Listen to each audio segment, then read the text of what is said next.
Mama wache na mema wo akwaba emra Adom TV so ene anopai ene ye kita won sabo so me deto so edunsia e won fimpimienu ene aduonu mienu mu ajebo aja wanya abedru ene ye daben ene ye da MPP osono kokroko amanyoko no delegates ekoto aba na wodi ayi akandifo edi party nanim in the next 4 years na womatoto enioma wo hyemu a aspirants be 47 and are contesting various positions and ewo Accra Sports Stadium and watching so no delegates abeto aba ebro empem ensia 6000 eti Accra Sports Stadium ayi butu say ye kasei Adom brand say ye hye wobo ese ye bedi akire afamu amane e dia brel ekosi se aba etwato ye beto no eno ho adwumanti na ye wo ha wo beka ye ho efiri sabre ekosi se be twato no ye beto ye the results ma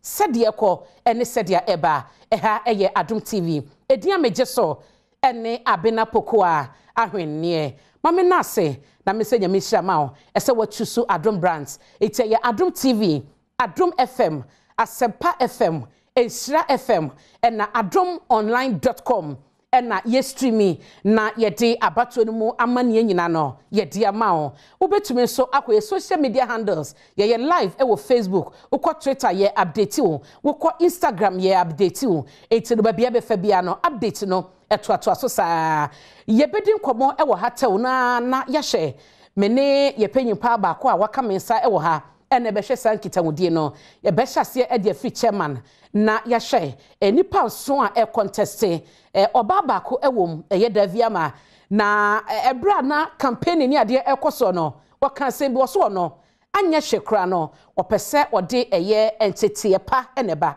itisi kapre ko de be ma delegate o ma bida but onim say delegate abeto ama no ede entia ede ne be ma no akasa nsem no ada delegates be bia na no so no akasa ede afa empanyefo nyina ho mame kotawu na eye yera AC ohene ono ene wo ba eye Adom brands a ono ye panyin pa eba no news and current affairs a oda no edema Adom brands AC Martin abna ya me de akwa banso ya me de ai etia ahwefo tiefo bibiara wo abato fikasi mu ha election headquarters e mamunyina akwa ba ye da se ye de hu kobo bebre no a within a week ikra ye simu ansana ene no ye din komo na mayenhwe yakopa keso Accra Sports Stadium abo hotofa bo kakra de ekoso ahokeka no ene ade so far wo hwe sedia akansi we eko nkitawde eko na wo ni sen wo be conclude set sen efri nranwumre nra fiada ebepem na no pay yen sentrofo wa wada roma okwo oboyimbi ya wada oboyimbi fiada enra najo unua be ma ohina mponsa boyimbi ano pay wa boyimbi ni amihu ni ametie mentiase me deduction sania me soni so amegene se enkopem sabri niema akoso nwano orderly enkopem sabri menteme wase awontua wonka gidigidi we atwetikan we atambo ebinya maaye enkosi sabri eya yese enoma ekoso brano etino enyese yebehwe kwanse we ebeche ebepiapia kwa anim ebedile yempa ebo no se beto aso saa na ye krabehwe esan say democratic development kabima minkabi njeye no ebre bia de esese ede mpuntu oba wa kwanu asa nyina aso eye economic development a ehia social development ehia democracy nankasa kabima minkabi no ye nyina class 1 ABCD muda esese etu anamo ekwa akofumeye anase Z so far so good. Okay, yen who said ya regional elections no ekoye there were some regions obroni bekase na a hotspot na bako ya Ashanti Eastern Krane kan na mo chairmanship contest no na Buno region ahade no obekase aye peaceful yanti sa we si empoatwa akeka no yanti bi wa no bekase ahade no aye smooth e dia ma o manase because of your candidate ntia ze ode to regional no nimpo constituency elections na English ni say relatively we ode to ho a na say we asomdwe wo mu echen mienu ne dikan en kan regional election no sure ofakase bi osuahu experience senia o man for the average Ghanaian obi okra o MPP ni na emom no eye senia the average Ghanaian any opposition for nso abo MPP for achia no megedi se o masua bribi afrimu etore bia ye say lesson by default ade na nka enye se achiro kugina classroom kura bribi nti na afọ mi so atetew send economic hardships ho tiri wo omanu mu sikasema ho tiri bribia enye senia etaye we atiatua we nya adwuma we ne nade agu ho ne ade no amobia ni aba no so o ye ade na se wanhwe yi a omanfo bedi hu ya bebre ada papa Ghana fo betwa so na ne yekoso nyina monte ye o kai kraze ya yenua Suleiman Brahma of course editor jakrase betimi anka montwensan obiti se Fred Blue wakana ni mwana mane ade na so no asem na okan ye no na ewo nyina so obi nti a okan we no nyina aye groundswell akukuru free form na atu MPP forfo nti national elections na ye kase pa no asomdwe ewo mu echen ni edinkan ase ekonanim no party ni din kitahudie bi bai se obia wabo billboards akese yanka ye behunu won kran kromu ni ade nyina no obia withdraw ekobesi Suleiman Abraham asem na okanye no nti obekata se omadom ho so sana yehunu no sana me so me hunu because o hwe afempinu ni dum 2018 sure kufodua obofo a Conservative Party etu no free London English mo bae Mike mo kasa se billboards a mehu finkran ya fa aburibi ponzo ba bedru ha na do so ndodo ye nkura to bia mo beje mmoa ewo ye ho no ye nye elections a entinanka sa na be ye no no na emum no afutu akọ ahweyi aba osuahu bi aba eye Ghana democracy nyinara se eye PNCU eye gumu eye NDCU omse duru omso wo mo hu se ketewese mfaso wo so chen huha se wo mo bi afabo party na party ntumpon se wo mo bi afabo man na man ntumpon na emum na afafede enche na atwam nipa be se mpimsia woni mo ba bi a obehu won woni ba bi a obe identify woni ba bi a otumahia won nti billboards ni ade ne de eye niso a eboa kora ne mo ano enoso memro so ngi woni billboards edu oha na sa ha nu anse hwe okay nti esi ye beko na ya share candidates ahodo ya omo contesting ye be sha se wo chairmanship ono mo no eni se empanyifo enson na ejina na wo hwe se tumi no ba ko nsabeka ene na de chien so far oba bako ene wo contest de viama ene kamema ensia ho wo hwe wo mo eye ebeka se wo mo esu ene party mo wo se de ni mo ma obeka se contest no anohye wo ho anohye papa na menim se upiapia me se mencha jemfri davia ma izan so yo bandi enye ne ba no nko ye eyi nkranhye so ba be pese obedi party kase anim eyi nkranhye so ba be pese mpokura no anka ba presidential candidate no na nyame ye na adoma mpinu ni aduonu 924 no wa ba begina na emum no emfa ho se maka ne saa no we no onya ni enti a onya na enye ne ba oye ene kwa den kamani so my bro so na emum no akwakoye Steven Tim ene won aka no Steven Tim and the others bra Steven Abraham dedication ahofama a ode ama party no se wagina sebiaduasa afako adwonso a mapu ahuro ni ade akwakoye se akufo adodie bi wakwa primary wenya wakwa presidential wenya wakwa presidential wenya run off from ni ade nyina ne to so me na fi nso nye bra wa bra no nko a ni mu yeduru Steven Tim ohwe ni awaye dia boa party no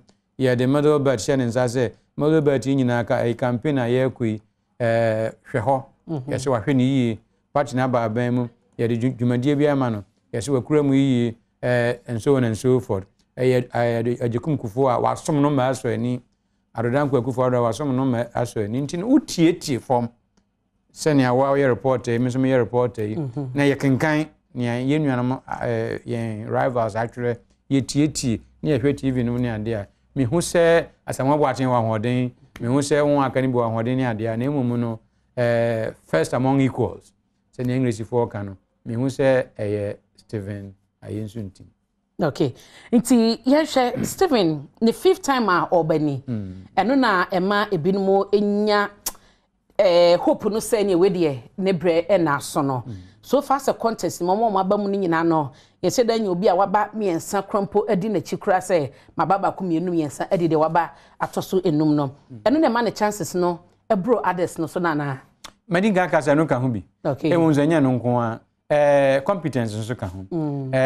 Ni IT literacy waye we kakra no ne ade na ode adi djuma.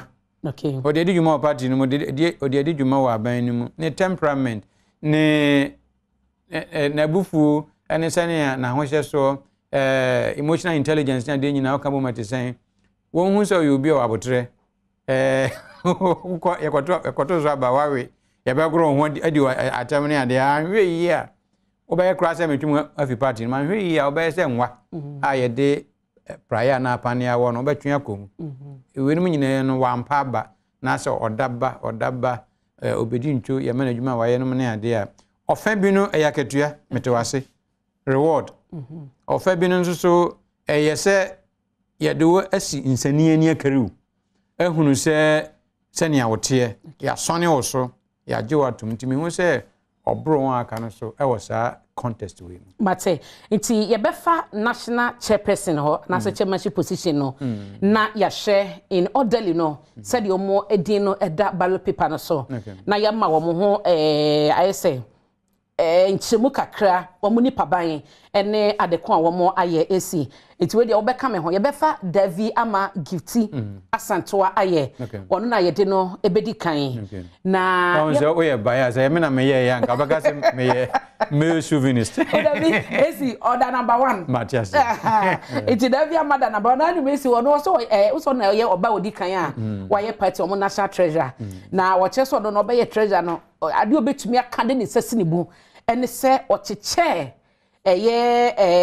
chess the map and your constituency be answer can de nti oye ni form de nti as on that note no onya o de be boa party no mfa mo ankora me support no oh yes nti kakra na ewo mu eno no nti wo sha Davi ama a profile na eda ho no ene sedia ho enkita odie no etie nti kinkan bi ni ntie nti wo sha ye mami a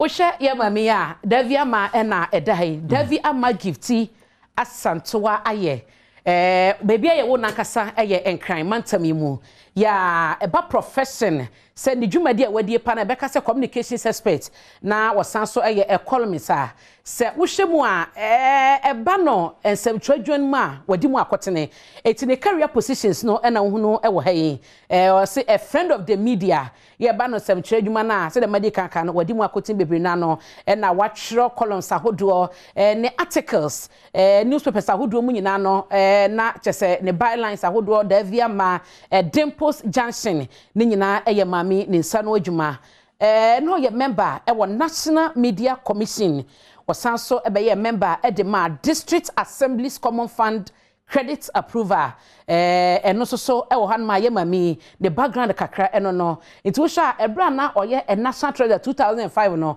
eno wo che se oye ni famu de ene se eba no se enkonwa wache bi pa e de ma constituency for wose kapre on former delegate ne nyuma ene be kire ni nkunim dia obedi e wabato yi mu enti ya ma me Davi ama na wahuno ne profile kakra no enti no na osanso eye member e de ma eye offices a maboboso e de ama no enti esi ye hwe Davi ama ene ne profile yi obebeka se enough wa rise from the ranks no abedru suru ho no ma be the national treasurer no alone eye justification se wase ye di tumi ma wana se otimi hwe sika no so yie na baasonfo ewo MPP mu betimi ade adanse pass of sika so yie otimi edi ko nanim masika wo mu di omusika no di nyuma pa ne ade infrastructure ye ka se amenities se bia furniture no ne ade ocheche no ne ade eso ani woni mu se afi MP no ni nso 2007 okay na say early 2008 omo kwa koto aba Dr. Arthur Kennedy oye ono okadun so omo pese ombe president candidate ni o kan say me at Kennedy me mu bia kapre ampa wa mu bia kapre koto onyamiensa Professor Patrick Lumumba ono ani kromu Kenya odi akotimpa obia bu in the whole world say papa we dey wa ben o Kenyan sasem or international figure okwasha say so MP no owe moto aba na we na ne nkrofo ne nkro so na yenim say adwuma no betumi aye na mo nsase ye din dudu mempa e boni say bribisa ento daviama minim say enye likely so bedi ne mo makoma mo pa anka oyade e de che nkran say ubetumi akono wese ubetumi amene o kontromwa wese na wanu onyam atena ho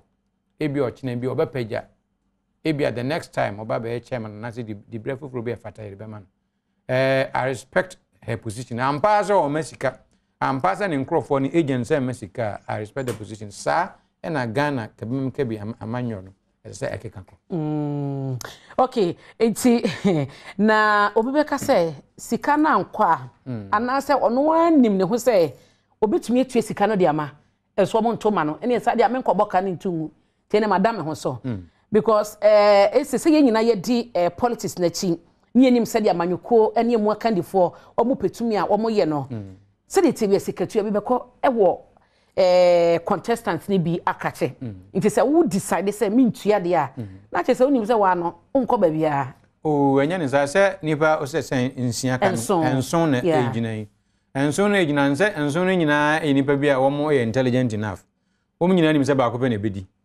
wo mo nyina nim se probability minti min ka se 100% midi 17 so when I been say 100% do nkwa de 100% obedi odada oko gina so mpi so na waka sa de propaganda obi anim said there is a possibility say oni na so yantu bia no say onche ade kura enti no enya achede no enya ne onye sure so obedi no nkwa na enja ade ebinim okra mu say still anhwe a oni obo okra o say me contest what test na mum no o feel say o de sika shem o de achede shem di we lorry fe di basikri na ya o de twa kwafum jintuma na ade ama oyire ji moto yi ji mobile phone yi kokoma se be aduasa o girlfriend ni ade a ebe ma na ya ade next time bi oba ebe boa no mo corruption mate yensha number 2 on the ballot paper Same Crab na ye baby say Same Crab ye hwan papa yi waje ne home na ewo MPP amanyoko mo ye be ye ne profile no e dia ma o na afa wo hu se dia etie Same Crab eye obi a yebeka se eba no educational background na okọ Prempeh College owie ye no na Monaco Business School wode ekoto aso oye international business marketer Greater Accra region and obibeka se ofree na yenhwe career positions dibia as an international business marketer no na oye partner e Ghana International Airlines Osanso ba ye private businessman no ankasa naturally no he's a private businessman na wodi edi dwuma all the years no na wo hwema areas ni bia na ni interest wo as a businessman a wodi ho akotene ni akoniaba United Kingdom ho United Arab Emirates Philippines Ghana and Gambia countries enum yi na odi akote wo di ni dwuma ye pa as a businessman na sa wo ba ye party nim as MPP a yenhwe yana ebi kase o we de wa rise from ase ho na bedru ba bi yewra Same Crab de ne sa na tia na obeye MPP second vice chairman 2015 na emu no ensensema hodo bi ni ade wo beka ya isu bebre na by masabre no then general secretary yewra kwabena Japan na the chairman na no ewo hopola foko empanyifo mi ensanyina no suspension bi eka wo mo ma wo mo every party emu ho no na se wo sha yewra Same Crab say ofedi kakra bia na wo ye party adwuma wase de a being the second national vice no na oni sa di bia no na se wo de no to nchen in 2015 na wasanso ebeye the Greater Accra regional chairman in 2005 no ye youth leader ewo Ablekuma South esanso beye secretary edema Greater Accra regional branch Alliance for Change no into usha 2015 na odi ne dwuma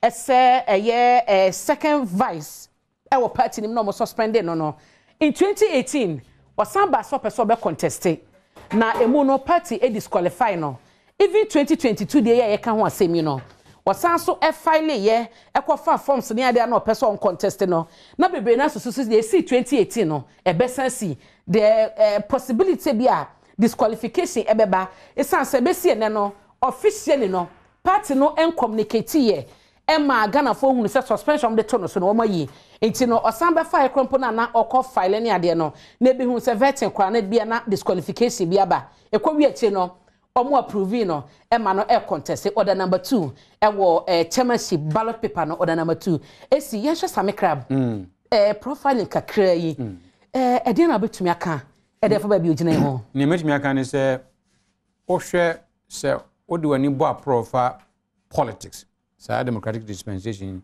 Africa nimpo wiase nyina wo se ebinim etimi pagya kwakoduru ba bia na emfomso bi ana se akwanhia to bi kwa na nya wa emfomso abana na ya akwanhia bi na akwanhia no etwa wo to se ne dua efefe ekosoro from na aboa bi akaso na bribi atibayira homam atwa bayira homam na antumi amokese no obi tumi hwe ase no wasori na sorry no ehia ma anamontuo papa sorry no hia ma mmoa mi hu mmoa party no aboa no omon pardon ma mente say ya pardon say ye bu for say why ye boni we ni we ana say we nko a ye de achew say kwam na Japan ya pardon ya o ma pardon no menti Sami Crab de ye wanya sa mmoa no na onkasa wan kentene ho te se eso a se be aduasa ye domin no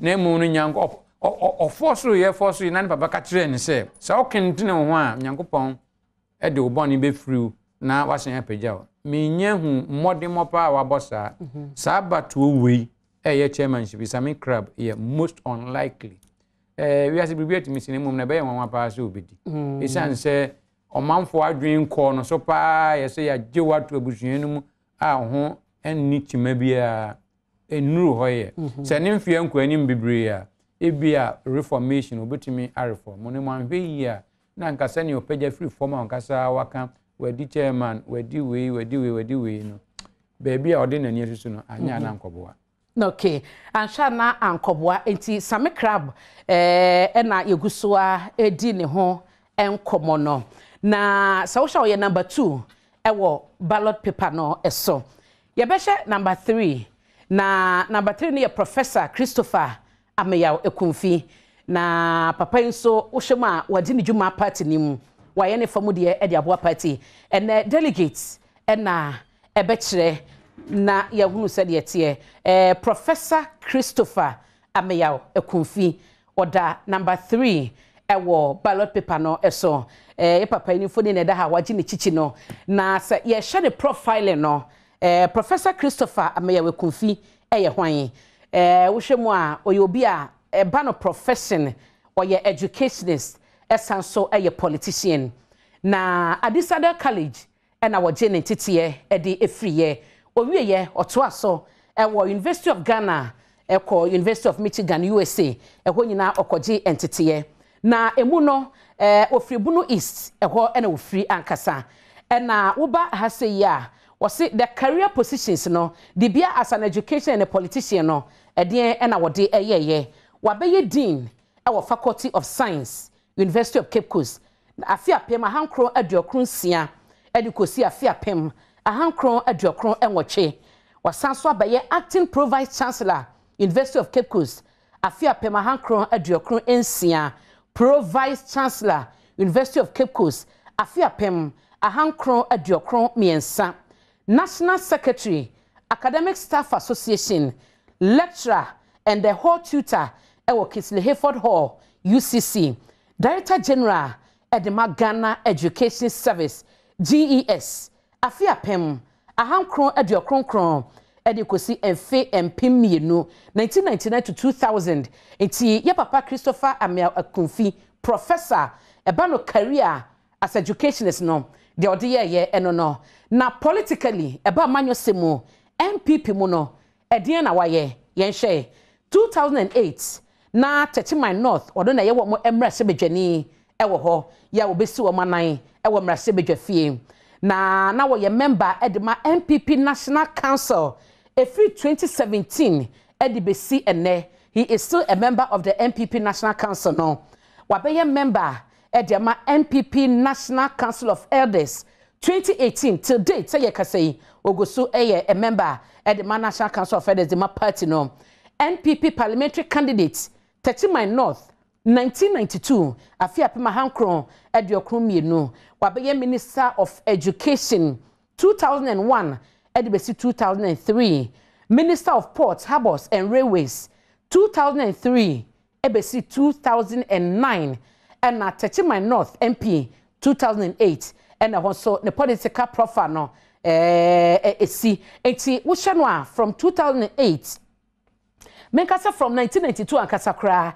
edi famwa babedru 2008 obedi MP e Nnawotwi North on the ticket of the MPP esan ye kasa no ogusu eye National Council of Elders member MPP ne dia kakra eno no Nnawotwi ena wo no ena wo free Bono East mantem no mu esi Professor Ameyao Ekumfi the prof anie we bodanka we kra we do respect anka can say ni die bebiri no anya kakra bebiri no okay okay dosun from zone hu say obeka ne sa na mu na me kama say be yasre keke or rich profile okay na oyubi an esanse na 1999 ho baby o ye no Director General of Ghana Education Service no no man for grani edomani bu say oye National Democratic Congress sympathizer esanse homre no Director General of any service no Bapam ni kura pon say we need sympathy for the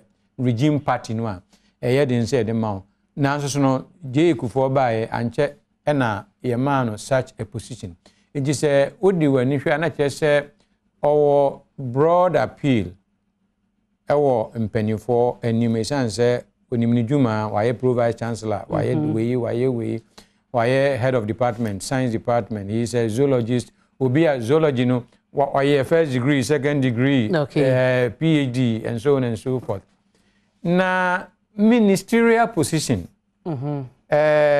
den pa na oye ya eye adwumaso a ehuri kosoro it will be difficult to point to. He may be a good leader ohweye mabribia kosoro normally no big achievements ebeye din se ubehu eno pa ho a se mekai a wa lose election kra e woni constituency pen yeah tutu se 2008 no DMP as a one term MP one term MP enti politically no achievement no be wo ho na enkonkon godura chiri managing the NPP obi a otimi achieve pa ohwemu a general secretary na ye chief administrator of the political party okay now so free bet say enfie be say Nnawotwi abafam sabre enkan free polafo konum controversy na abafam sabre chairmanship position is very important very important intino asoni akwase ho nyina ohwe constituency elections no ohwe regional elections na chairmanship race no ye hard matter serious matter into migidi say MPP for mpimnsia na akire no ebe se hwanpa na bitime kuta party mu yie pa obeye chairman na ode yen kosa ode yen ko akono na nkudi member mi mu Professor Christopher Ameyao Kumfi animtia da biara da na mom anhwe yi a ombe dwen say ofoforo ho betime di say adwuma na chen no he is not a likely winner in this contest okay it's not a likely winner I was a contest we mu okay it's where Professor Ameyao Kumfi me pacho ye ko akwasi osei ajein ono eda number 4 ewo ballot paper no so it's ye bobono according to said ye position one more ewo ballot paper delegates ede koto aba ewo Accra Sports Stadium eneno akwasi osei ajein ena eda hey na ohwe no a oyobi a the Montfort University ehwo no oje ne teteye oye diplomat esanso eye politician na se dibia se eye politician no a diplomat odie no wode aye ya ne wosusu se ebraso ewo se MPP amanyoko no ne mu delegate no edi dwemtene edi bia no ema no wabeye minister for foreign affairs pen eno ye 2007 edi ebesi 2009 wabeye deputy minister for trade and industry in 2003 wabeye a former member of parliament because wabeye MP pen ewo Ejusu Jabe constituency 1997 to 2008 and a former board member Ghana Cocoa Board eba no traditional Friday wear se ena ye wo ya etru fie de obi apese ne ye wo gene jeans bia na wanya ne Friday wear bia si so abeye culture bia se no adwumefo dodo na yafa atum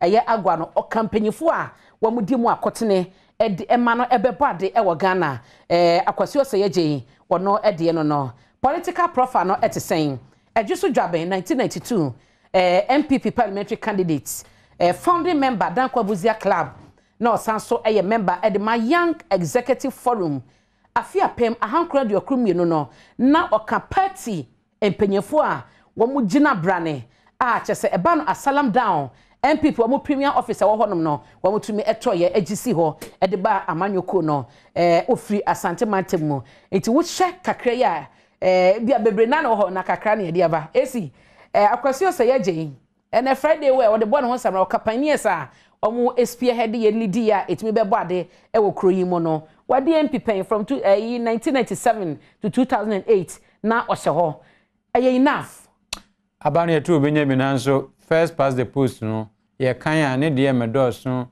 enchen obi ade in other words no onwi ni abawe a regular guy minister wo de amano wakutemu wa deputy minister of foreign affairs akodu baby a substantive minister no ekope presidential candidate na kufu aye ne se wa wani hwe to amienu mu nyina no jaba ko na kohwe ne apese wode ko wani next step no enti no hakma uzu ajama no ne wanka ho nyina ara de wo dibia to ho ene ma akwasi aje ebeye minister of foreign affairs britia we bi mu se minister atura be se bosomen so ana se enwotwe oye deputy minister no mo ne ade no any dwumadi a odi even young executive forum ni ade no ampagya no ho anhuri ankosoro na nia me se ebe gunasu dodo ene se a free 2008 and I say January 7 2009 akufu aban no ekoje na home no owura yi enkenya no ho power party ni mu se mafomo ayemfa njo bu ho a oye na dwuma dindin obi wo ha on media publicity obi wo ha oye strategist ewo back room enum nyina mfa so pa o so sa na etie de a ene me a menye active person ewo menye function of the party ni se manhu a wa mo behu o ma beto abama no na emom no iya media ye wo media mu pa iya ye ni je amanyosem ho na enu nti ye de ni wura mu no mi hu se oye as active as would want to catch the eyes of majority. Okay. Oh, mama beto abano. Obenya bi oni nkunim. Mate me da say na ye beto aso e the number 5 e yo Steven Ayensu in team. Steven Ayensu in team na Steven Asamoah Boateng kwabna ba kwa ye bo a ye de omo de no ebeba na ansa na eno mayenko Accra Sports Stadium. Kojo Mensa Abrampa KMA e wo ho. Ontwa ho mfoni kakra ojoni eye Zoom ontwamfoni na yenhwe abato na hyase sansa wo hwa aka semano be se 9 na nonkron abo keme matien nothing happens. This is the end. The church understands Russia's stadium. Now what to say? For the church shooting on that play was a warning to Russia that this is our line, not cross it. The Russians don't understand the message. Accra Sports Stadium supporters Nibia were there. Obenya pan na wewura stadium num anu bi na sesia erehu sesia no nti se etwen kira Accra Sports Stadium ha sesia abonten ne se obi be se abonten ayama obi are there obenya akonya na wakọ stadium num na se wo share conference na sa ma obi anu wetum na ono so agbentin na erehwe ewo Adom TV do ye Accra Sports Stadium sesia MPP panel area bibi na no ogugu ha supporters no so at there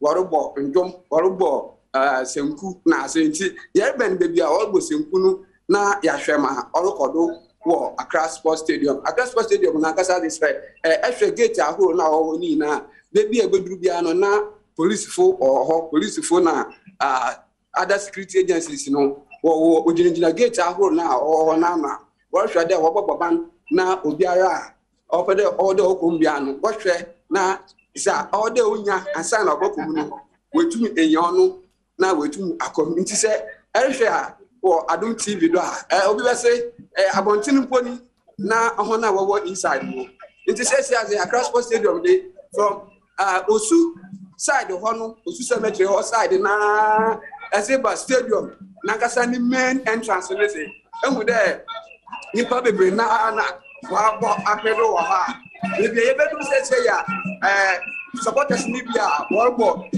so na ona worbo da mi so kuya was Pena Chief Dr. Mahmoud na organic say and I was say everybody da bi so kuyi say me ban na say ya wa draw break the 8 ono and I say Accra Sports Stadium dey we be say nothing obey pa amanfu bebre na what say one offended accreditation one coma minimum was in a water delegate wadon answer when you akonya nkowuram no pomodin dem benya nipa okra na dey BNB near you nezi komone ahwe mra aseno obesi boko as when chere say address say betuma ka che there has a wonderful wa omanfo aba papa na said ya wo kan no abontin ponie na inside wonya kwanya wura inside ho ankasa ansa na wotwa hade ya kyenyi wura ho no na what saying inside listen minya kwanya nwuram sande gate ahuru ya ti dem mzin kankan no ne yapade yehu Euphoria or abontin no ansa na egotu ewuroma na ansa na ewura mpo no ye wo nzema bebre o de fa do ansa na etum ewurom ti sesi ami o ka say ahene ehwa entrance Accra Sports Stadium entrance ankasa na meba beguru sesi a entrance na meba beguru sesi a no say edro entrance a ankasa we be say for when you friends are all kodu police fo na soldier fo a wogu entrance hard onye fedagro pa nti ansa na egwurom ndi na che de abrem kakra ansa na egotum egwurom a etum egwurom nti sesi a de Accra Sports Stadium entrance ankasa ehwe there security for no we na wa ira tado a wo hwe there oboboban ama bibiara etum akodu ye kama ha na se ehwe akwane nchene so a omanfo me chess supporters na delegate ni bi na wo gina akwane nchene na wo hwe there bibiara obokodu no nti mo rokodu wo haze obi be se nsema pi na orokodu at the same time Accra Sports Stadium. Yo, na keme at the time for ya wo moto party ho niema yi any delegates aba no benye bi mu ne o ma bon kobo kakra na ya hwade okay ti ma membe ne binum na ya hwade ye bezin koma na o man for what on zaman is odo so ha o man for what on zaman odo so ha mo mi good morning me ma fa baba ti no man no ba no e kwose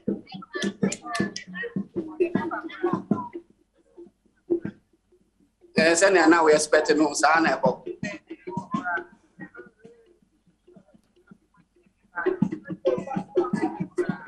iti wo de igwe to ni a etwemu no a bia na obetumi aka last day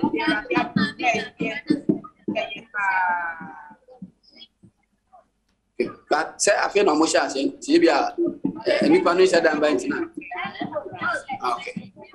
Okay. Okay,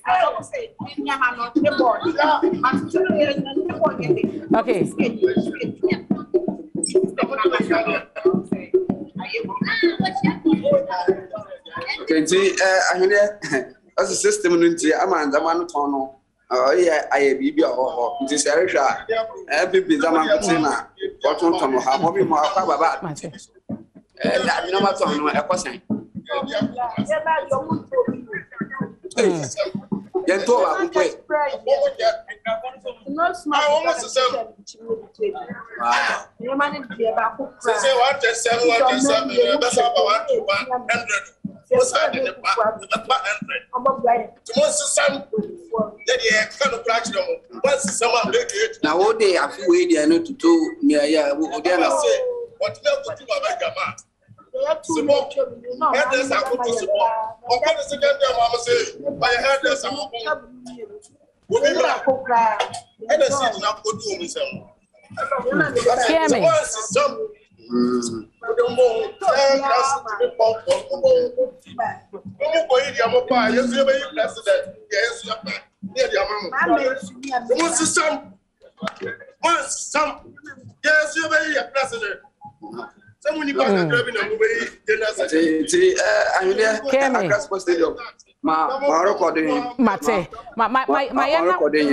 Painful to be Bana, whatever. Painful to be Bana, whatever. Says ya, Doctor Alicia on Obivasi VIPs, my friend, and one castle, whatever. And Yanshaka said, Ashram for you, says Yara, Casa, World by Bogra, Eliminaye, painful,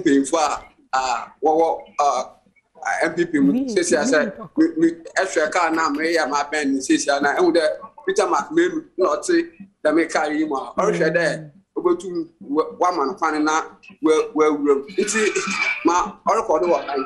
Oracle is such a one thing there. I able to make a daffy and fully well back. Sunday said, the chairman for MPP National Election Committee, Peter McMillan, may you check car now, all says yes, Peter McMillan, Kana says, we do that, Olura Stadium, on Adam for our camera. Nasia Wolura Stadium. Now also our questions are or Stadium. Stadium has a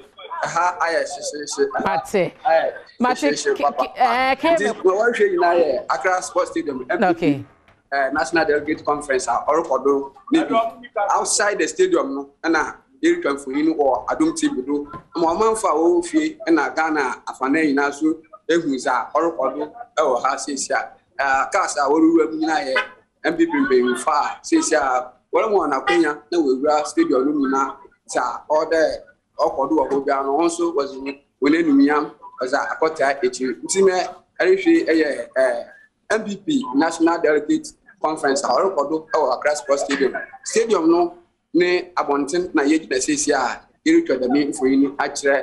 Oman fa worship Adom TV na woriti Adom FM so me da say kojo mensa abrampa na wotene ka no Accra Sports Stadium ehwa mane e no de abreye no your election headquarters Kokromoti Power Adom Brands Adom TV sign live wo Adom FM Asempa FM Ensra FM adomonline.com uko Facebook live wo ho your social media handles Twitter Instagram nyina no me pacho ubenya updates ewo hodomo efa de ekoso ewo Accra Sports Stadium no edian mejeso ene abena pokoa ahwene esi ohene head of news and current affairs o kame ho ewo studios yenya boafo krato yemra emeto asoma.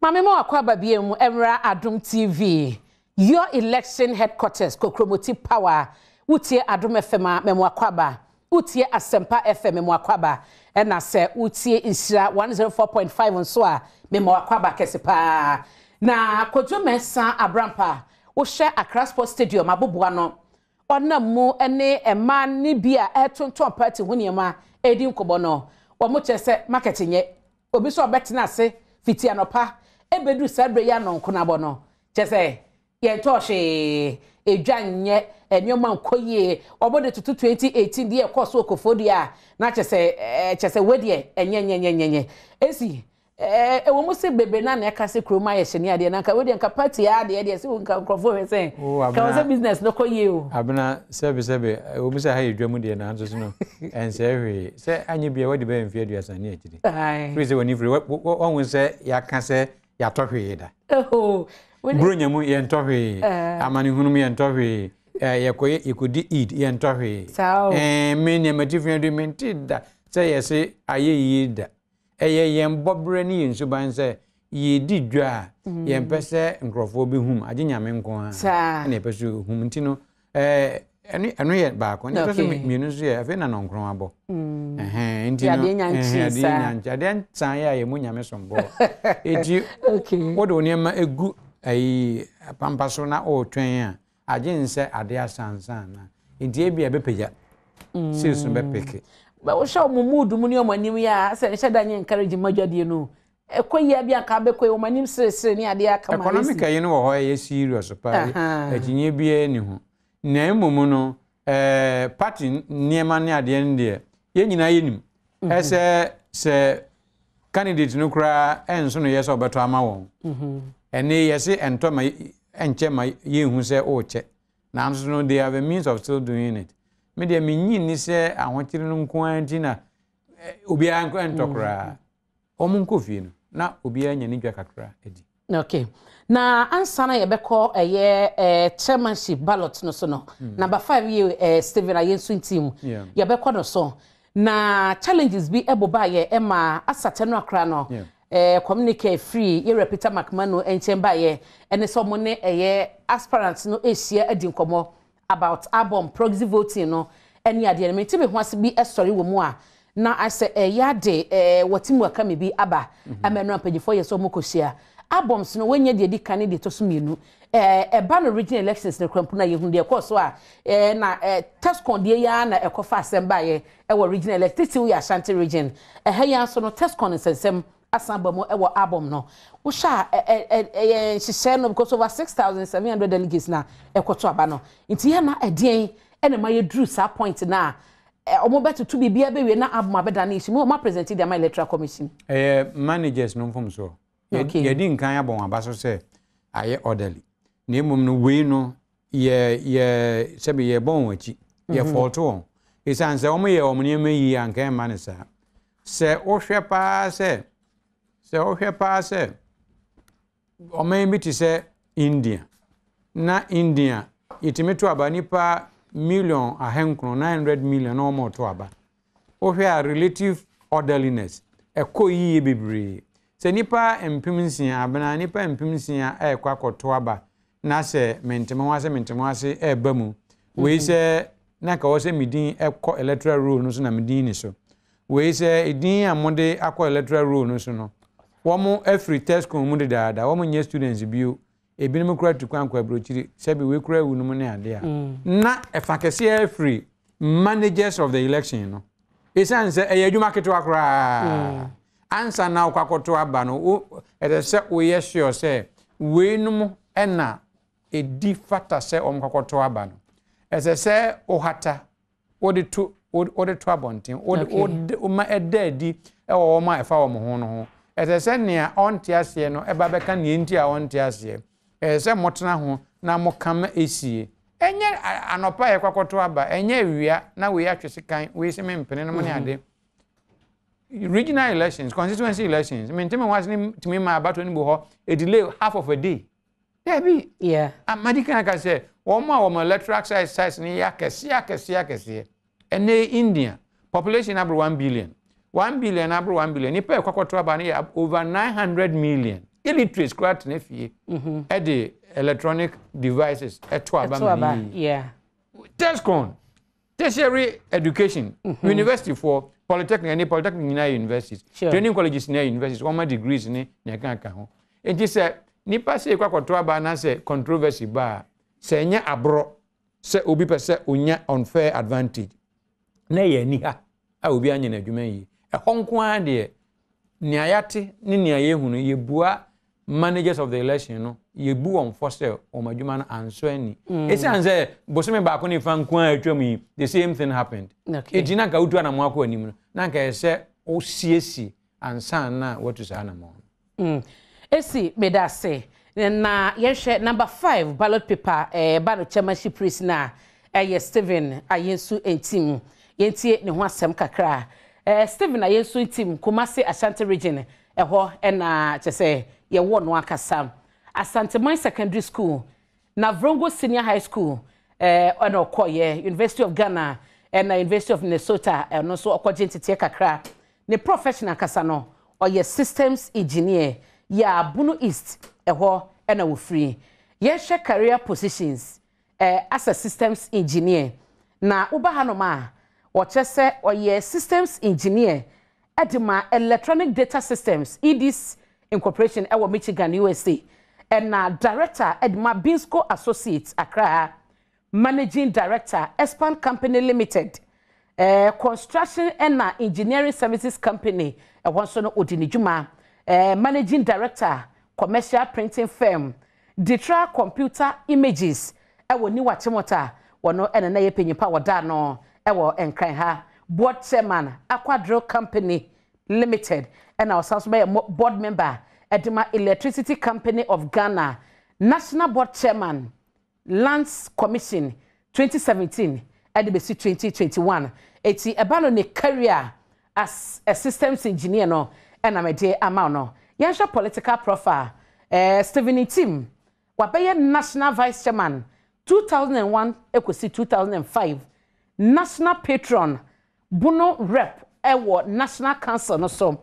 wasanso beye member e de Mabuno Patriotic Caucus since 1995 na eba no chairman na omo chese even fundraising committee omo tie in 2014 no e wona na eye chairman e de ma wo mo ewo headquarters e no sanso beye national chairman aspirant enti say ye kase wa contest we ka ho ne fifth time yes our dia contest enie wa ba 2005 asa contest 2010 2014 2018 back to back since 2005 no every 4 years apart no ebeko delegates conference ekoto aba ayi national executives or contested none other position no as a chairman into 2005 2010 2014 2018 ni no contest ye edincho nti obeka saso no ano wa bulletproof na che aha nti no ups and downs so we lose elections say yes di kankan no atino pa but ni hope ni say we no ensan koye a loss 2022 osan eginam esi ne background kakra yin say wanye Arsenal ni na ne bekasha Arsenal supporters dey defeat dey mfa no kwa me Manchester United no na say won ni mu Arsenal for dey o mu di ntokura chen yin okay just by the way na ne o mu say wo hwe 2001 a obeye first vice chairman no na anka ne rise ne meteoritic na anka o sorry boom about to 2005 MPP mo no mpaja ntem sa okay enti enya me nwa because after no 42 years and every enti what the 4 years ba be kan wana anka oba be di UP domo party anim at the age of below 50 anka be record enti ni madi nkan kadara say sa free party for efro no afiase ewu okay afiase ne mpen na ya wawe no na se otimi manage ni hu yi se womo ana womo perceptions be about oh we kufuo nipa kufuo kwa onfa ne crofo nko eno so ewe no let's face it okay we kufuo align nipa womo kwa womo se womo e de ache na hu se no beyond kufuo align this is a man na why na adwen so obesum party no this is a man na wasum wo wemu o kire se or a man of his own or the not dreaming him the na ho den ni resources nyina boy set aside ya yem fama no sana me so me hunu no eti no set aside ya na afi ye mpem mienu ni aduonu mienu no emfa ho se ware ennan no we no or clearer chance aba ma watimi adi nkunim na investment or ye in terms of the emotions investments or ye in terms of the resources investments or yeah in terms of learning udi ntwa na usua enu mu nyina no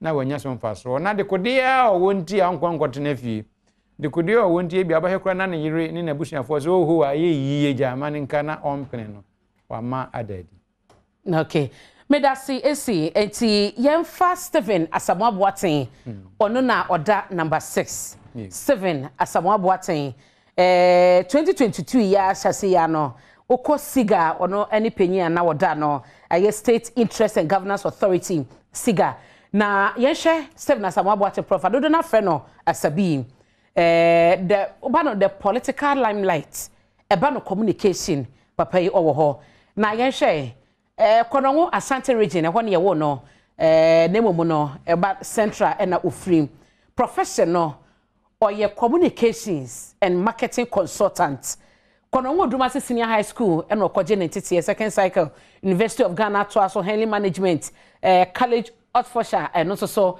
ha US so nentiti ni bi ho na career positions no den as a communications and marketing consultant wo sha wabaye a former director Madika Kraboso Ediamao Siga 2018 till 2022 former minister for local government rural development and environment tourism and diaspora relations former minister so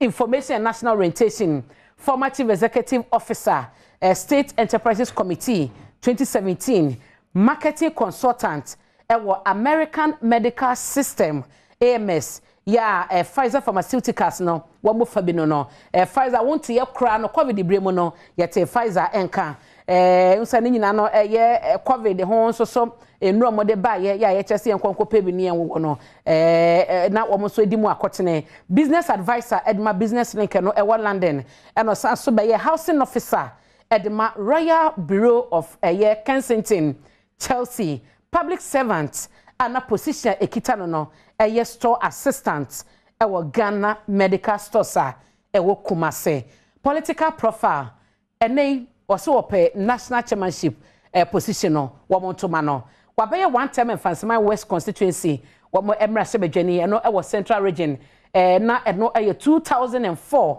wasanso abaye president de ama Medina Students Union na secretary Edema Central Committee National Union of Ghana Students looks no wabe Central Committee Secretary from 1979 and we see 1982 that is the man Steven Asamoah Boateng Asabi esi yenhwe kasa ni nyemu abaye NPP for kwakotui nipa aduanan so na kamia se obia campaign breaking the 8 edikan anase esoso se Obama misima ba akopa niana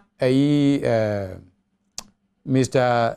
Ayesun team kan se oba ntempe ni manim ye obesiesi wanta wo factions ni nyina emu na wo de kroye adwen ba koma ba kon and determination ba kon akokon anim.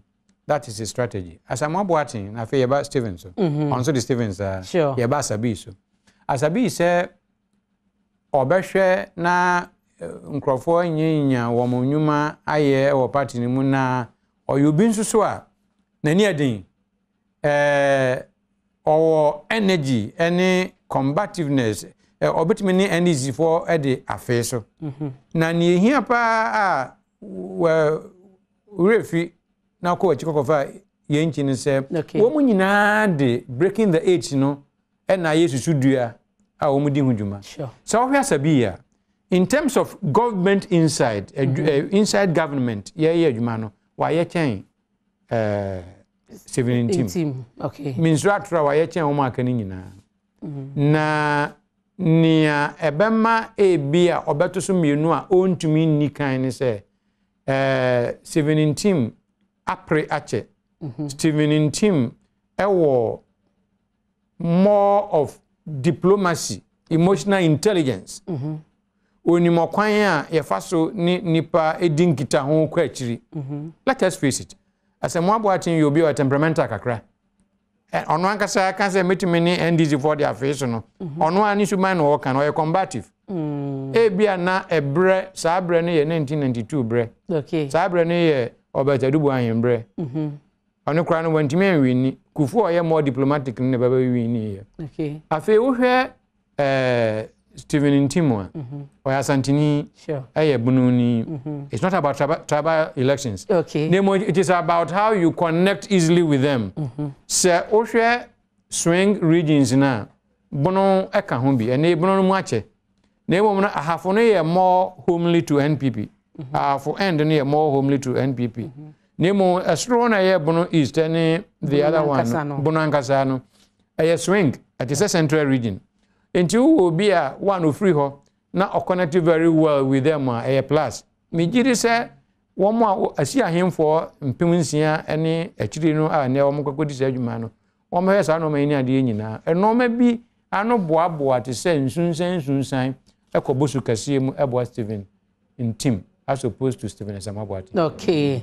Yes, the last person ewo ho no mo Kwabena Abankwa Yeboa. George Kwabena Abankwa Yeboa. Na papa say ye kase currently ono na ye national treasurer edima the MPP no. Na oye pharmacist by profession. Ya o share the career positions na network assurance director, now oye chief executive officer at the Mashap Pharmaceuticals Limited, United Perfumery, and Director Pharmaceuticals Company Limited, Director and Koko Quarry Limited, Gihok Pharmaceuticals Limited, and so no, Wodinejuma Ewoho, Director Edema and Maliza Farms Limited, now Okoye intern, Police Hospital Pharmacy, and AGI Council member, ADB board member, board chairman, Edema GAF Consolidated Limited. Career positions ya ni dibia anase ni dwumadie as a pharmacist no wodi aye no Eastern region we free wobeka ya ebra all launch the campaign e dia contest for chairmanship position no launch no wo appointment man krokofodua na cheso no ani die mu a school wo Achimota school ho na wo je ne second cycle entity no efiye wo we University of Ghana and na KNUST ho na wo je entity kole woko ye no ewo enkran ha ho na wo no. Na yen share political profile amanyosemu within the MPP edien na waye hwan ewo mu so we say oye national treasurer what transfer for 8 years 2014 to 2018 and na 2018 to 2022 intene no osi ofiri the comfort zone no abara chairmanship na wa contest what sabe ti eno no eda ho wasamba ye Greater Accra regional treasurer 2009 edibesi 2014 Greater Accra Finance Committee no so obeda so from 2007 to 2009 oye MPP founding member police station chairman Edema Snaps 2006 edibesi 2013 deputy director for 2016 MPP fundraising committee ya omo edekwa about 2016 din kunim no ono na deputy director edema womo George Kwabena Abankwa Yeboa AC African for zone 8 good years as a national treasurer or Borough chairmanship for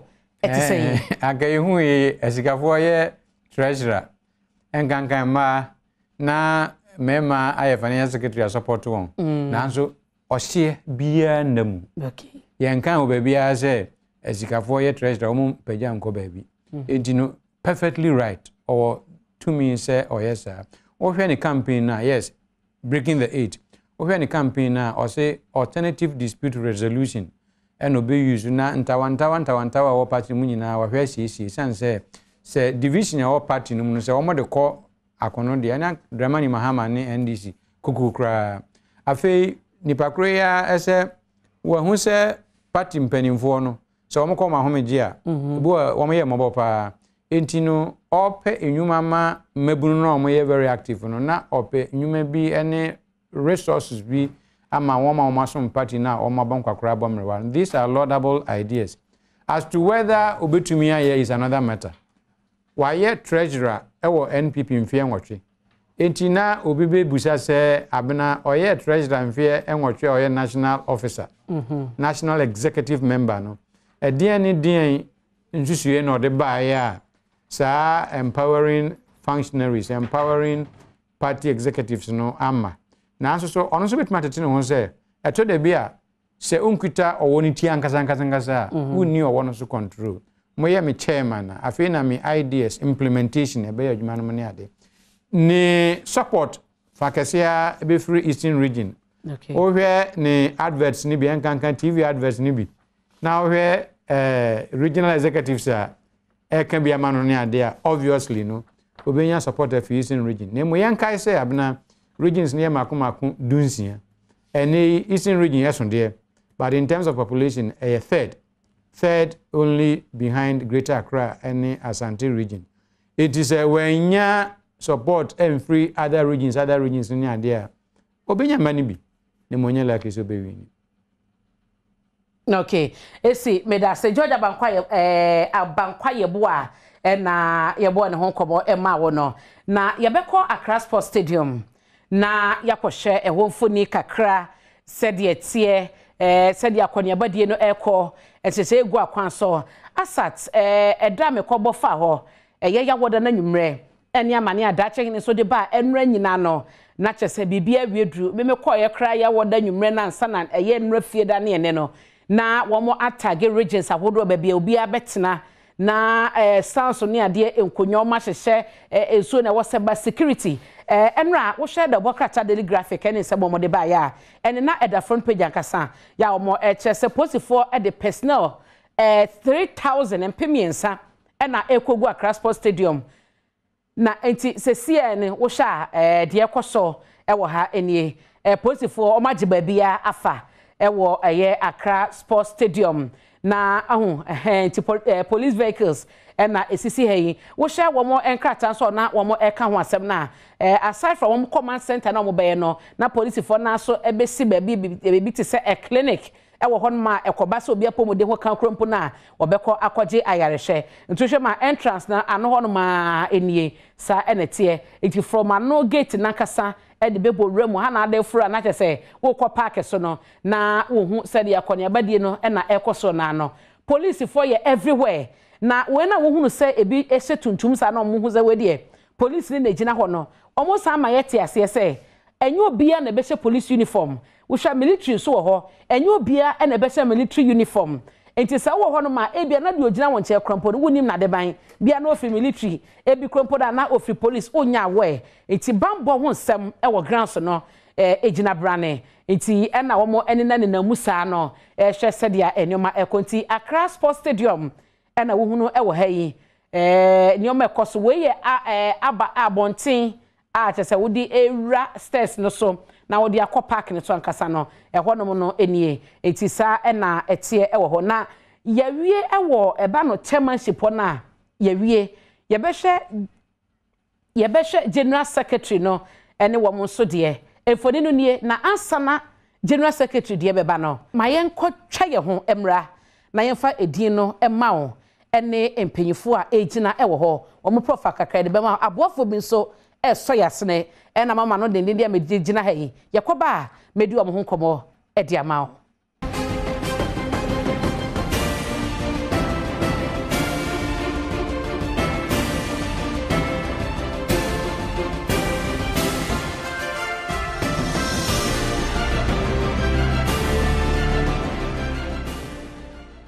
Mamema wakwaba your election headquarters kokromoti power na yeguso the national MPP delegates conference no yede mao ye Adom TV Adom FM Asempa FM Ensra FM Adom online.com yede update the details ni nyina ebrel me patro yenko Accra Sports Stadium kwesi Asempa aye krado ye crossover na ya share de ekoso no so take over e de amane ni nyina aba kwesi wotimenka over to you kajagum na yenko Finally, the D-Day is here, and the 16th day of July, 2022. We are coming to you live at the Accra Sports Stadium, and at the new Patriotic Party, the National Executive Elections, and Ebe Basso, a theme of Modiatosono, holding together, working together. As you're saying, good morning. Medini Kwesi Asempa, on behalf of the rest of the team, this is your election headquarters. And a BBI Befia Bantu State on all our platforms. The social media, I will monitor and Semino Echegu Ewoho. Yanchin Chanso Kra, Mesa Akame first guest, and then Babe Chichinkomo. Honorable Anthony Abeyi Fakabo, the former Member of Parliament, Laura Constituency, the former Deputy Roads and Highways Minister. While joining me, I am Babe Chichinkomo. Nemo Kwaba, Bibi Abokode. I just say, we me, ama. Kabo, you, my name, and I was saying, yes, Mr. Ghana, yeah. Oh, great, Salawa Baimu. Well, me, Juma, me, party, Juma, me, Abaye, Juma. You know, I'm helping the president, the party. And you know, baby, that you come also. You come Ghana for, say, boy, president, now, continue the by you. Okay, and so far, Obekase. And you're saying, well, I think that to achieve. And your man, until COVID, Ukraine war, things were looking good.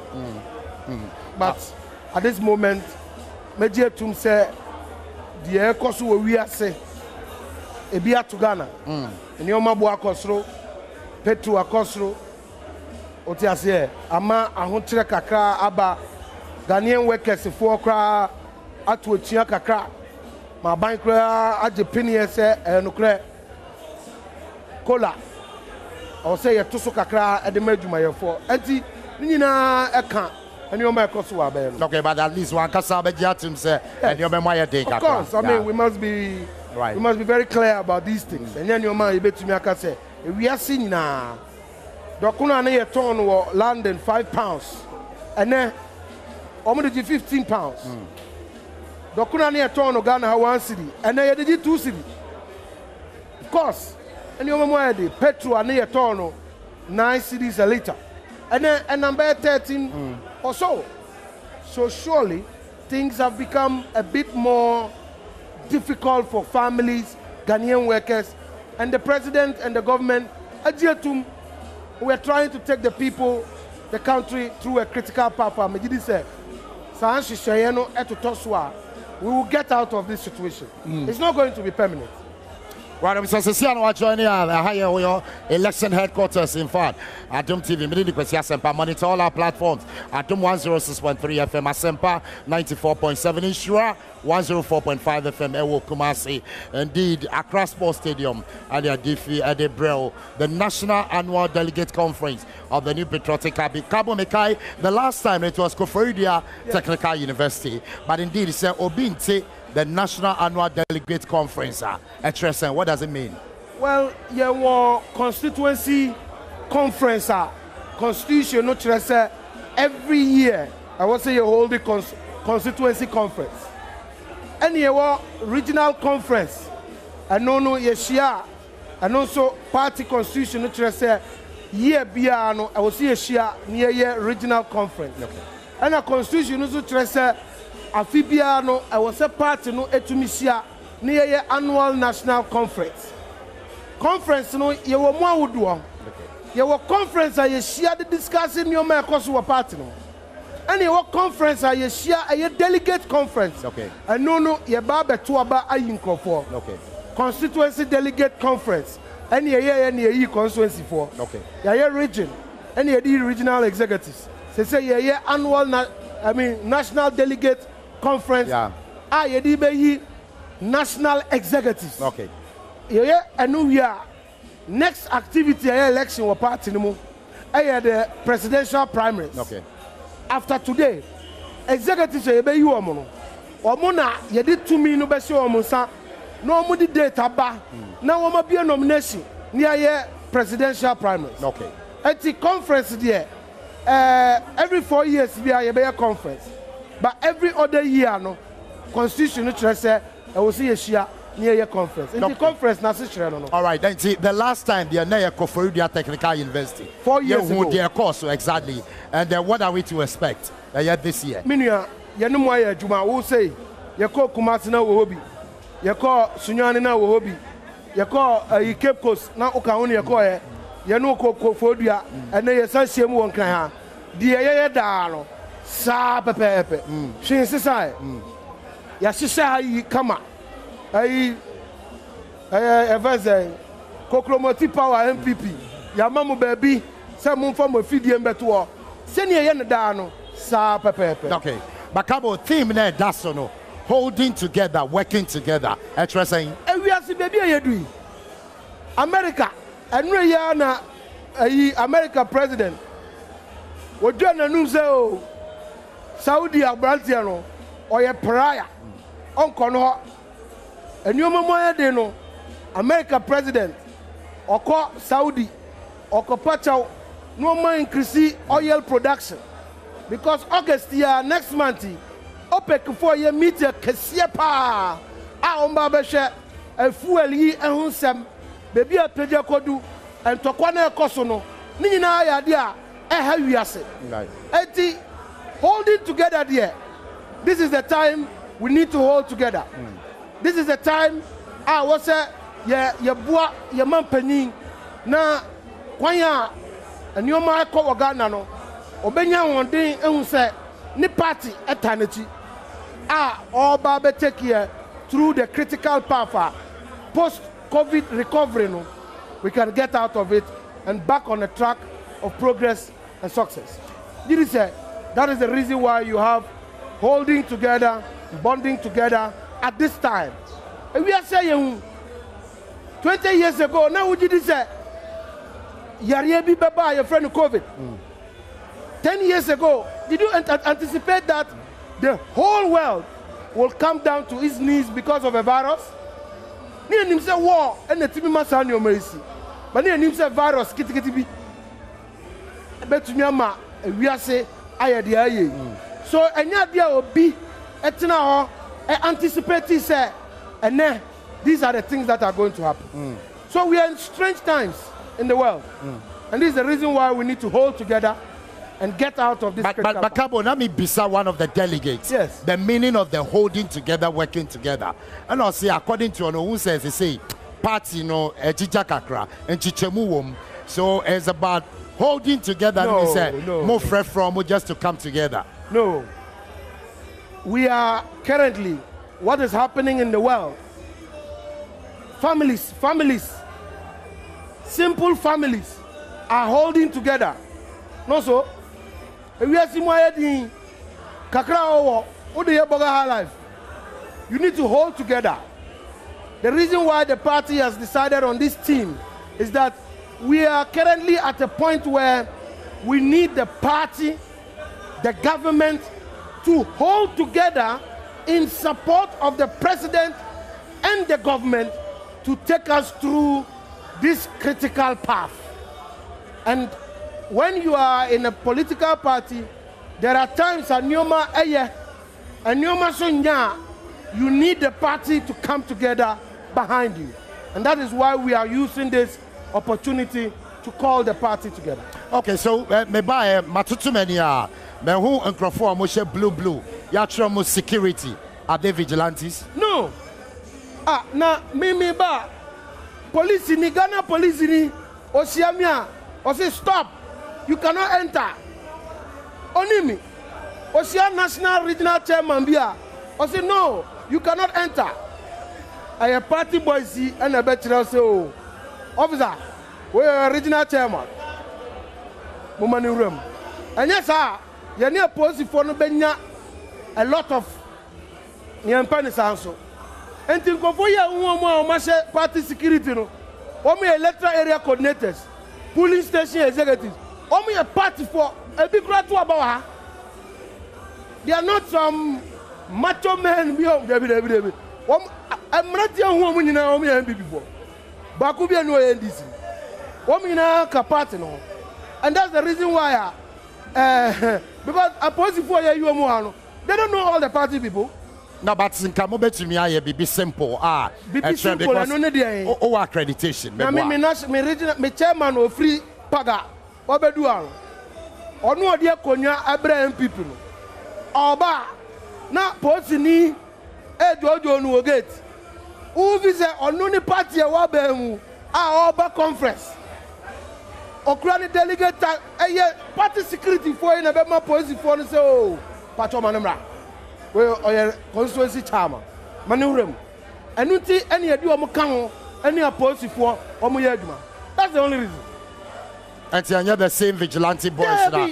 About the Omaya security. And say, vigilante there, out. And you have been in your party in the movie. You die. Delta boys, invisible forces. You're good now. Where we now party full soldiers. Party full soldiers. Come cry to me too. Atadi, me nyabina me security. I will say me a macho man. I saw your macho man. Me a macho man. Me a party boy. I'm a party man. Makabo, Fire FM, run us through program lineup and that is saying, well, what are we to see? Yeah, Yashisha baby, Usha regions no, Yashisha baby, yeah, change regions no, a betinasi. Omutinasi, we are national officers, no betinasi, MPs, government ministers, and so betinasi. Now, president, any vice president, any chief of staff, and so a betinasi. Yet, Tinasi we will call conference to order. They are here. And then you man I one item agenda. Yeah. And the President Kasa, National Chairman Kasa, Vice President Kasa, we are asa. They are coming in our vote. Vote in Tinia Bar. Near Kasa, Cassia, Cassia, Debbie. And the Sani, a Pessia, because I was here 2 years. Now regions are almost free, far regions, no. One person or more, etuka omukwana omuso etunyako. It's a program, no. I don't anticipate a long program. It's very straight to the point because I usually a weekend. I was here yanyoma wanu na boys etimi ko relax kakra na Jack. If you know you na yabre pa. Well, I'm just joining your election headquarters live from the Accra Sports Stadium. At the new Patriotic Party, our National Annual Delegate Conference, Ebaso. Why and they take a position? But well, Anthony Abbey for Cabo is my guest. Tony, there was 7 people contesting for national chairmanship position, right? Yes. The last time you only 3. Then answer why 7? Oh, that's a MBB there. Akonyo to. Obiati mi pribi. Tibi de nyamwa. Now president to cry 17, national chairman 7 there. Hey, good. Just say you want crop forward. Wow, one person almost some party. You need a problem at all. But in breaking the 8, which of the 7 personalities a bit to me and then we're breaking 8, you know? Well, maybe 2 abanibi. Former national officer of the parties. Yeah, you know, 2 abanibi. Ntimi mi vote. Now, member tena en country wo say assume si na me koto amano. Ana bintin na David Minyasa. Yeti adiane mamia. Meshe onipa wasum party. Meshe onipa emra na party numu akon hiehia no. Owo hobi aye ne ku ntokwa no. Sa nipa no na meshe na matuma ba na ma no. Ena nipa na twan yare se opeso boa party no na break 8 no. Ono sa nkofo na now with attributes our boy and your munyina ne wobi. Of course. Yes. Of course. But omumu wine wobi. Oh, that's how you can make your own judgments. Oh dear. Obia watch. Hard work, service, loyalty to the party, and Obia who has been there with the party in thick and thin. Okay, so let's run through and form back. You can start. Stephen and Timmy are hard working. All of them are hard working. Stephen and Timmy are hard working. All of them are hard working. Asamoah are hard working. All of them are hard working. Professor Ameyakunfi are hard working.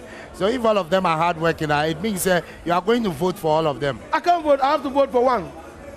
And who would that person be? No, but I can't tell you that. Let me catch you. Okay, but I can tell you that the most loyal, hard-working, sacrifice for the party and tradition will emerge victorious in this contest. Just like Nanado emerged victorious. Yes. The party is going to look at that. Because Munim Nifitite. Yenim Nifitite. Waye party Juma, Wasum party Juma, or Lusu Leshina, Yenina, and that's what party anymore, or Ye party Juma. Sani Panda party for Betuamano. Doesn't mean more po be a woman what election Elusupe. No. Just the fact that you have been with the party in its darkest moments. A time man, your mamuya dino, na ohi, uobi. Say be a way. Okay. We're at the picket lines of bringing Akufo-Addo to power. And we know the people we worked with. The hope is that Sam Krofono will emerge winners in this election so that we can continue with the team, we can continue with the work and the strategy you're doing in elections. That's important, very important. General Secretary position. Yes. How do you see the contestant? Well, it's going to be the same criteria. Hard-working, sacrifice, determination, people who have been with the party in its darkest moments. It looks as if they're more back into this battle with certain mindset. You are not looking out for new faces, right? Oh, there will be new faces. Like every time the party throws out new faces. There are new faces. Over 50 people are contesting. There are new faces. Great people who have worked for the party. They've worked for the party in different police station, constituency, region. They are all people who will count in this election. Anthony Abbey for Cabo, my guest. And the election headquarters are high Adom TV. We're here live. Adom 106.3 FM, Asempa 94.7, Ishira 104.5. And finally, then we go for a quick commercial break now. Yatumi Atwaso. But Tony, I said the last time, mo year work for Udia Technical University, mo list all the promises and achievements, and that's mo beyasa. And then mo list mo promises, any achievements are my mo capture Ghana for. Are you going to do the same year? Mobabe catch Ghana for the Maya. May say, would that be the case? A party program Niaba. Party program Ayaba Niaba Tuaba. About to do money about we are not going to bore Ghanaians with any Ghana for near Tia. A Juma Yaya. Free SHS, your cousin, the Baby Yamamai. Formalization and digitization of the economy. I can't watch them. Yamamai. Ghana card I see ye be no ye va ma Ghana fo nim djuma ya ye ntanya ha ene ye ba be kai fo aha de party officers about 20 nearby ye be make sure say ya to aba eyi sankrofo no enipa 10 no ene ye ba be yi omo ha asemasa Anthony Abeifakabo finally answer Abekoshe Cameron and address your delegates fellow delegates then I'll catch you. Well I was here you enkrofo a party no da o makoma so and Kovoa Wombe Jumatin Abua party no and Kovoa Womswa some party no. This is the time the party must pay for hard work and sacrifice. And media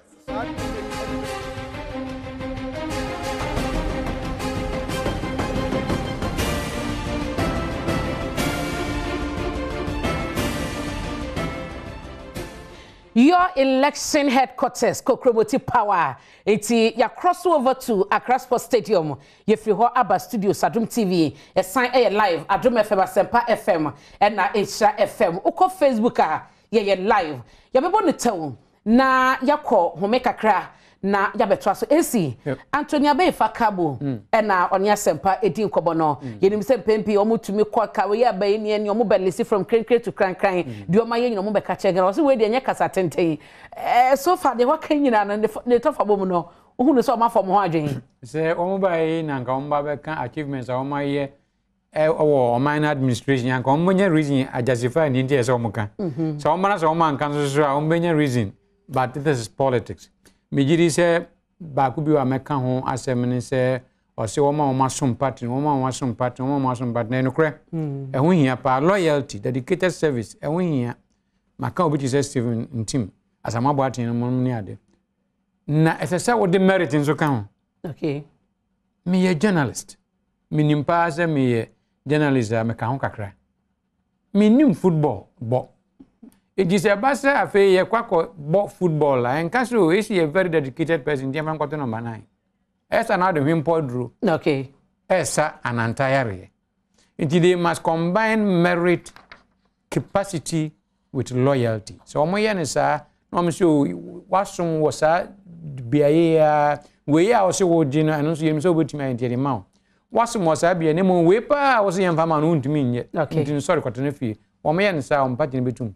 Me da say AC Ohene and our teneka or your head news and current affairs Edema Adom Brands na mamenkai will say Minata and daughters porridge savings a snack and our per se a school and the woman will be a caterer be any snacky na what dia bread and mofrano and yes snack a snacker udin kwada dim penyifodia a young hoden kwa me pacha oba share chakwan isan say ye ready bibia ese e be serve ye wo house number J23 community 11 e wotema for your number 0243 575 473 and 0249 251 726 Minata and daughters porridge servings. Yes, ye delivery eko babia into the oya order no friend now ye order no babia will be at the bebrel. One more snack so etiapo ankasa.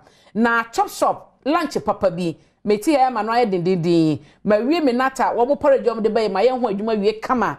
Na metwe wiade na kyese Minata na one more chop shop. Me pato wonim say chop shop for say wo pese oba mo nche ebedidi anase wo pese ye take away de brewo anase delivery na ye na ye de eno so so abre wo beba be take away de ko ye wo hode ma wo wo be mu ye kira kwan no wo osu East Legon yesanso e wodanso man airport residential e na North Ridge chop shop eye lunch aduane a etiapo freyen 0302 779 009 chop shop was say Ghana's good food place aduane pa nyina e wo Ghana no e ho e na obenyan efie ni fie ye mo aduane pa obenya ho di wo mo na Fairy Queen Foods enso ese e ba na wanwumre didie ya obedidi ama ho ato ni nyina no ye wo ho ma ye sort out eno ane se obefre ye ye enuane ahodo nyina bi opti bia ye available e be ye di ama ho enti wodi ane se obefre ye wo 13 Ajinga no